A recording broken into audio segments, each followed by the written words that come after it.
ओम नमः शिवाय। शिव जी सदा सहाय।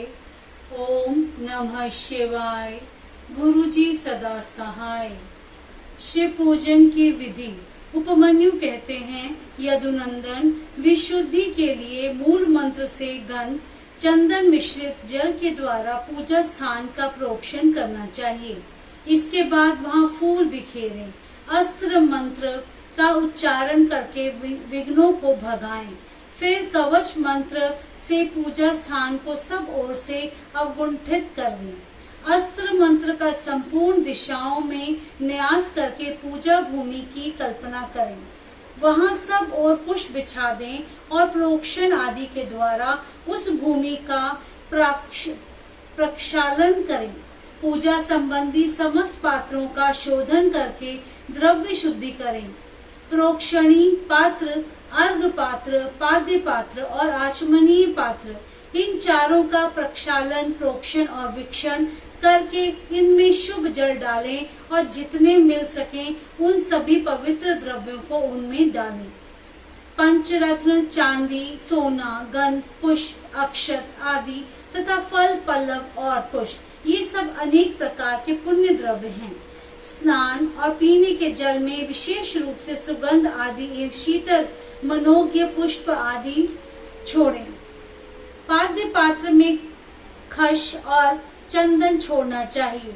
आचमनीय पात्र में विशेषतः जायफल, कंकोल, कपूर, सहीजन और तमाल का चूर्ण करके डालना चाहिए। इलायची सभी पात्रों में डालने की वस्तु है।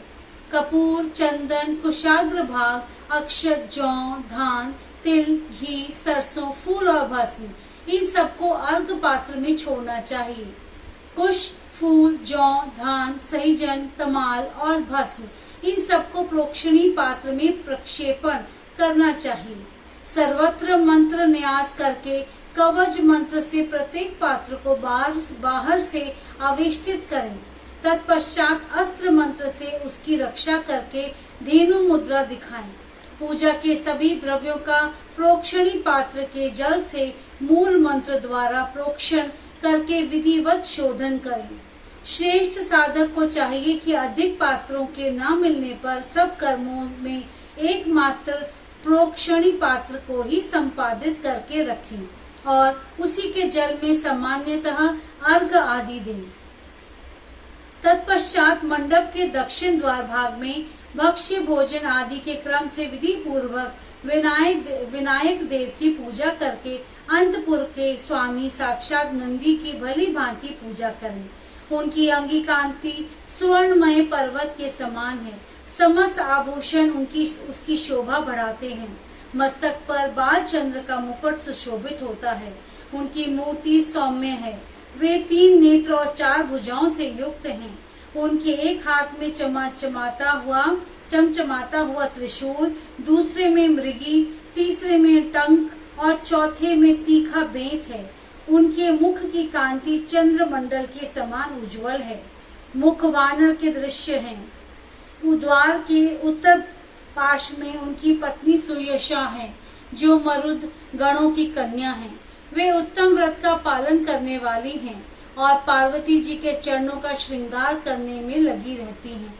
उनकी पूजन करके परमेश्वर शिव के भवन के भीतर प्रवेश करें और उन द्रव्यों से शिवलिंग का पूजन करके निर्मलय को वहां से हटा लें। तदंतर फूल धोकर शिवलिंग के मस्तक पर उसकी शुद्धि के लिए रखें। फिर हाथ में फूल लें, यथाशक्ति मंत्र का जप करें। इससे मंत्र की शुद्धि होती है। ईशान कोण में चंडी की आराधना करके उन्हें पूर्वोक्त निर्मलय अर्पित करें। तत्पश्चात इष्ट देव के लिए आसन की कल्पना करें। क्रमश आधार आदि का ध्यान करें। कल्याणमयी आधार शक्ति भूतल पर विराजमान है और उनकी अंगी कांति श्याम है। इस प्रकार उनके स्वरूप का चिंतन करें। उनके ऊपर फन उठाए सर्पाकार अनंत बैठे हैं, जिनकी अंगी कांति उज्जवल है। वे 5 फनों से युक्त हैं और आकाश को चाटते हुए से जान पड़ते हैं। अनंत के ऊपर भद्रासन है, जिसके चारों पायों में सिंह की आकृति बनी हुई है। वे चारों पाए क्रमश धर्म, ज्ञान, वैराग्य और ऐश्वर्य रूप है। धर्म नाम वाला पाया आग्नेय कोण में है और उसका रंग सफेद है। ज्ञान नामक पाया नैऋत्य कोण में है और उसका रंग लाल है। वैराग्य व्यावयी कोण में है और उसका रंग पीला है तथा ऐश्वर्य ईशान कोण में है और उसका वर्ण श्याम है। अधर्म आदि उस आसन के पूर्वादि भागों में क्रमश स्थित हैं, अर्थात अधर्म पूर्व में, अज्ञान दक्षिण में, अवैराग्य पश्चिम में और अनैश्वर्य उत्तर में है। इनके अंग राजावर्त मणि हैं, मणि के समान हैं। ऐसी भावना करनी चाहिए। इस भद्रासन को ऊपर से आच्छादित करने वाला श्वेत निर्मल पद्यमय आसन है। अणिमा आदि 8 ऐश्वर्य गुण ही उस कमल के 8 दल हैं। वामदेव आदि रुद्र अपनी वामा आदि शक्तियों के साथ उस कमल के केसर हैं। वे मनोमणि आदि अनंत शक्तियां ही बीज हैं। अपर वैराग्य कर्णिका है। शिव स्वरूप ज्ञान नाल है। शिव धर्म कंद है। कर्णिका के ऊपर 3 मंडल हैं और उन मंडलों के ऊपर आत्म तत्व, विद्या तत्व और शिव तत्व रूप त्रिविध आसन हैं। इन सब आसनों के ऊपर विचित्र बिछौने से आच्छादित एक सुखद दिव्य आसन की कल्पना करें जो शुद्ध विद्या से अत्यंत प्रकाशमान हो। आसन के अनंतर आह्वान, स्थापन, सनिधरोधन, निरीक्षण एवं नमस्कार करें। इन सब की पृथक पृथक मुद्राएं बांधकर दिखाएं। तदंतर पाद्य, आचमन, अर्घ, गंध, पुष्प, धूप, दीप और तांबूल देकर शिवा और शिव को शयन कराएं अथवा उपयुक्त रूप से आसन और मूर्ति की कल्पना करके मूल मंत्र एवं अन्य ईशानादि ब्रह्म मंत्रों द्वारा सकलीकरण की क्रिया करके देवी पार्वती सहित परम कारण शिव का आह्वान करें। भगवान शिव की अंगिकांति शुद्ध स्फटिक के समान उज्जवल है। वे निश्चय, अविनाशी, समस्त लोकों के परम कारण, सर्वलोक स्वरूप, इन सबके बाहर भीतर विद्यमान, सर्वव्यापी, अणु से अणु और महान से भी महान है। भक्तों को अनायास ही दर्शन देते हैं। सबके ईश्वर एवं अव्यय हैं। ब्रह्मा, इंद्र, विष्णु तथा रुद्र आदि देवताओं के लिए भी अगोचर हैं। संपूर्ण वेदों के सार तत्व हैं। विद्वानों के भी दृष्टिपथ में नहीं आते हैं। आदि, मध्य और अंत में रहित हैं। भव रोग से ग्रस्त प्राणियों के लिए औषध रूप हैं। शिव तत्व के रूप में विख्यात हैं और सबका कल्याण करने के लिए जगत में सुस्थिर शिवलिंग के रूप में विद्यमान हैं। ऐसी भावना करके भक्ति भाव से गंध, धूप, दीप, पुष्प और नैवेद्य इन 5 उपचारों द्वारा उत्तम शिवलिंग का पूजन करें। परमात्मा महेश्वर शिव की लिंगमयी मूर्ति के स्नान काल में जय जयकार आदि शब्द और मंगल पाठ करें।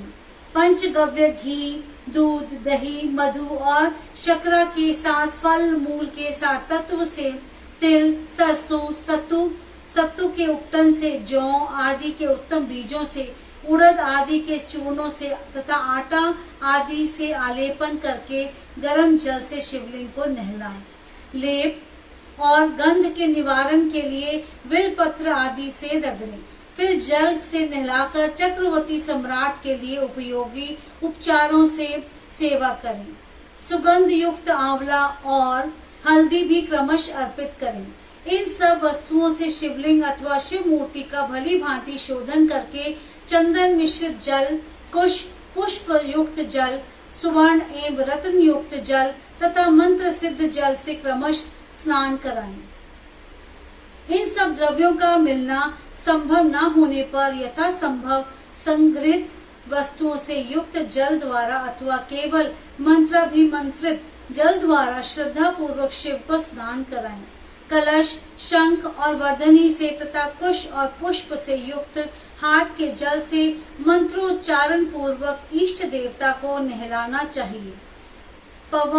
पवमान सूक्त, रुद्र सूक्त, नील रुद्र सूक्त, तव मंत्र, लिंग सूक्त आदि सूक्त अथ अथर्व शीर्ष, ऋग्वेद, सामवेद तथा शिव संबंधी ईशानी आदि पंच ब्रह्म मंत्र, शिव मंत्र तथा प्रणव के से देव देवेश्वर शिव को स्नान कराएं। जैसे महादेव जी को स्नान कराएं, उसी तरह महादेवी पार्वती को भी स्नान आदि कराना चाहिए। उन दोनों में कोई अंतर नहीं है, क्योंकि वे दोनों सर्वथा समान हैं। पहले महादेव जी के उद्देश्य से स्नान आदि की क्रिया करके फिर देवी के लिए उन्हीं देवादिदेव के आदेश से सब कुछ करें। अर्धनारीश्वर की पूजा करनी हो तो उसमें पूर्व पर का विचार नहीं है, अतः उसमें महादेव और महादेवी की साथ साथ पूजा होती है। शिवलिंग में या अनंत मूर्ति आदि में अर्ध नारीश्वर की भावना से सभी उपचारों का शिव और शिवा के लिए एक साथ ही उपाय होता है। पवित्र सुगंधित जल से शिवलिंग का अभिषेक करके उसे वस्त्र से पोंछे, फिर नूतन वस्त्र एवं यज्ञोपवीत चढ़ावे। तत्पश्चात पाद्य, आचमन, अर्घ, गंध, पुष्प, आभूषण, धूप, दीप, नैवेद्य, पीने योग्य जल, मुख शुद्धि, पुनराचमन, मुखवास तथा संपूर्ण रत्नों से जड़ित सुंदर मुकुट, आभूषण, नाना प्रकार के पवित्र पुष्प मालाएं, छत्र, चवर, व्यंजन, ताड़ का पंखा और दर्पण देकर सब प्रकार की मंगलमयी वाद्य ध्वनियों के साथ इष्ट देव की निराजना करें। उस समय गीत और नृत्य आदि के साथ जय जयकार भी होनी चाहिए। सोना, चांदी, तांबा अथवा मिट्टी के सुंदर पात्र में कमल आदि के शोभायमान फूल रखें। कमल के बीज तथा दही, अक्षत आदि भी डाल दें। त्रिशूल, शंख, 2 कमल, नंदवर्त नामक शंख विशेष, सूखे गोबर की आग, श्रीवत्स, स्वास्तिक, दर्पण, वज्र तथा अग्नि आदि से चहित पात्र में 8 दीपक रखें। वे 8 दिशाओं में रहें और एक नवा दीपक मध्य भाग में रहे। इन 9 दीपकों में वामा आदि 9 शक्तियों का पूजन करें। फिर कवच मंत्र से आच्छादन और अस्त्र मंत्र द्वारा सब ओर से संरक्षण करके धेनु मुद्रा दिखाकर दोनों हाथों से पात्र को ऊपर उठाएं अथवा पात्र में क्रमश 5 दीप रखें। 4 को चारों कोने में और 1 को बीच में स्थापित करें। तत्पश्चात उस पात्र को उठाकर शिवलिंग या शिव मूर्ति आदि के ऊपर क्रमश 3 बार प्रदक्षिण कर क्रम से घुमाएं और मूल मंत्र का उच्चारण करता रहे। तदंतर मस्तक पर अर्घ और सुगंधित भस्म चढ़ाएं। फिर पुष्पांजलि देकर उपहार निवेदन करें। इसके बाद जल देकर आचमन कराएं। फिर सुगंधित द्रव्यों से युक्त 5 तांबूल भेंट करें।